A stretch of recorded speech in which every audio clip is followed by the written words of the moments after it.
My boy thief best friend couldn't stand not being the center of attention, and she catfished the only guy I am close to while I was asleep. Years later, I sent her the greatest revenge. Jane and I had been best friends since we were in diapers. We had the typical friend fights, but nothing serious, mostly over toys and bands. Fast forward, I was in grade 8, Jane was in grade 7. A new kid started at our school, I'll call him Todd. Todd was in my grade, and we became friends. He would hang out with me and Jane at recess, which is the only time I saw her in school. After school, we would hang out at her place or mine. A few months after Todd moved to our town, Jane invited him to hang out one day after school, too. I didn't care, we were all friends. It wasn't until around Easter that year that I noticed Jane and Todd hanging out more, without me. At first, I wasn't bothered by it. I figured maybe they liked each other, which was fine. And it turns out, they did. They started dating. I only started to have a problem with it after Jane revealed to me that she and Todd had had intimacy. I grilled her, being the stupid kid that I was, and urged her to tell me if Todd had pressured her. The girl was only 13 after all. She swore up and down that no, he hadn't, it had been her idea.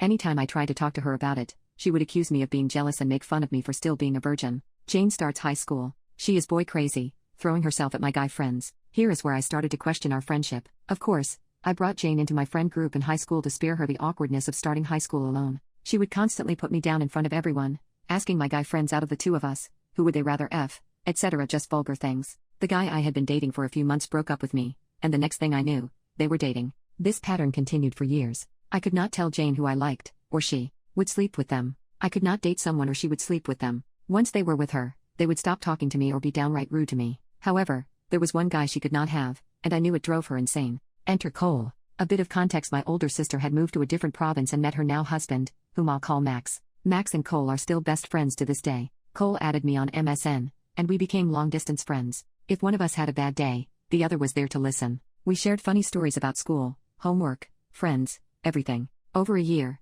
Cole had become one of the most important people in my life. This drove Jane wild. She constantly demanded I give her my email so she could add him to MSN, and back then, Skype as well. I adamantly refused, because I didn't want to lose Cole as a friend like all the other guys she'd gotten to. After a while, Jane stopped asking, and I figured the issue was over with. I remember waking up one day to the most confusing message from Cole. I don't remember his exact words, but instances like that continued for a while until later that year he just stopped talking to me. I was devastated. Fast forward, we started talking again, maybe 6 months later. Over the next 4 years, our friendship developed into a weird pattern of things being good, and then he would go off on me and stop talking to me again. That's important. One night, 6 years after all this began, Jane was at my apartment, and we were having a few drinks. I ended up going to sleep early. Later the next day, Cole texted me asking why I had given his number to Jane, with screenshots. I called her immediately, and she admitted having taken his number from my phone while I was sleeping. I cussed her out and hung up. I will never forget that day. The panic, the tears. I ended our friendship that day. I'll